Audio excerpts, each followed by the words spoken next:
उत्तर प्रदेश के मुख्यमंत्री योगी आदित्यनाथ सोमवार को सहारनपुर पहुंचे, जहां उन्होंने 381 करोड़ की लागत से बनी 15 विकास परियोजनाओं का लोकार्पण किया। इस दौरान उन्होंने विभिन्न योजनाओं के लाभार्थियों को प्रमाण पत्र भी वितरित किए। आयोजन स्थल पर जैसे ही मुख्यमंत्री मंच पर पहुंचे, समर्थकों ने जय श्री राम के नारों से उनका स्वागत किया। इसके बाद सीएम योगी ने संबोधन के दौरान विपक्षी दलों पर करारा हमला बोला और केंद्र सरकार की योजनाओं को विरासत और विकास का समन्वय बताते हुए सराहा। सीएम योगी ने अपने भाषण में कांग्रेस और समाजवादी पार्टी को आड़े हाथों लेते हुए कहा कि दोनों पार्टियां महाकुंभ की सफलता से परेशान हैं।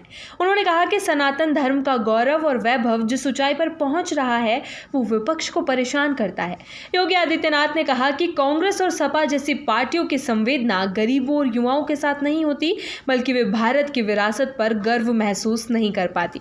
उन्होंने कांग्रेस पर आतंकवाद को संरक्षण देने का आरोप लगाते हुए कहा कि ये राष्ट्र विरोधी प्रवृत्तियों को बढ़ावा देने जैसा है। मुख्यमंत्री ने अपने संबोधन में मालेगांव धमाकों का भी जिक्र किया। उन्होंने कहा कि कांग्रेस के शासनकाल में इस विस्फोट को लेकर एटीएस द्वारा जो खुलासे किए गए, उससे ये साबित होता है रुकावट के लिए खेद है। जियो के साथ करें 349 रुपये में धमाकेदार शुरुआत। 28 दिनों तक रोज मिलेगा 2 GB डाटा 50 दिनों के लिए। जियो एयर फाइबर का ट्रायल फ्री।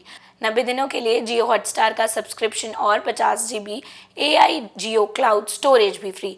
जल्दी करें, डिस्क्रिप्शन में दिए गए लिंक पर क्लिक करें और पाएं ये धमाकेदार शुरुआत। कि कांग्रेस ने किस तरह से हिंदू संगठनों और नेताओं को जबरन फंसाने का प्रयास किया। उन्होंने इसे राष्ट्रद्रोह की श्रेणी में रखा और कहा कि ये देश के लिए एक संगठित अपराध जैसा था। सीएम योगी ने कांग्रेस पर राम सेतु को तोड़ने की मंशा रखने का भी आरोप लगाया। उन्होंने कहा कि कांग्रेस ने सुप्रीम कोर्ट में जो हलफनामा दाखिल किया था, उसमें राम और कृष्ण को मिथक कहा गया था।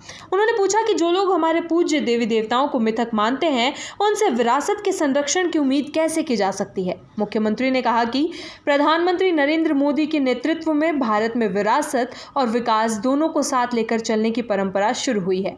उन्होंने कहा कि भारत अब एक ऐसा राष्ट्र बन चुका है जो अपनी जड़ों पर गर्व करता है और आधुनिकता की दिशा में तेजी से आगे बढ़ रहा है।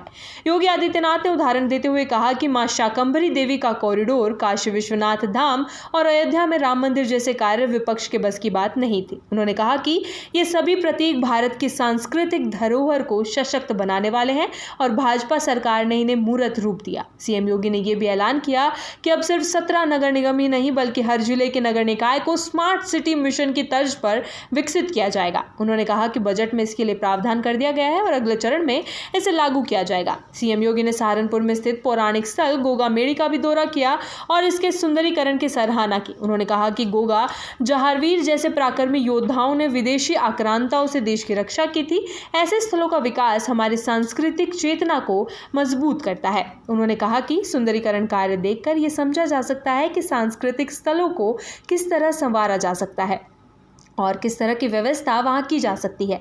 सीएम योगी ने अपने संबोधन में खेल क्षेत्र में हो रहे कार्यों की भी जानकारी दी। उन्होंने बताया कि सहारनपुर में स्पोर्ट्स कॉलेज का निर्माण तेजी से चल रहा है और मेरठ में प्रदेश की पहली स्पोर्ट्स यूनिवर्सिटी भी शुरू हो चुकी है। योगी ने कहा कि हर मंडल में एक स्पोर्ट्स कॉलेज स्थापित करने का लक्ष्य है, ताकि युवाओं को राष्ट्र के लिए खेलों में तैयार किया जा सके।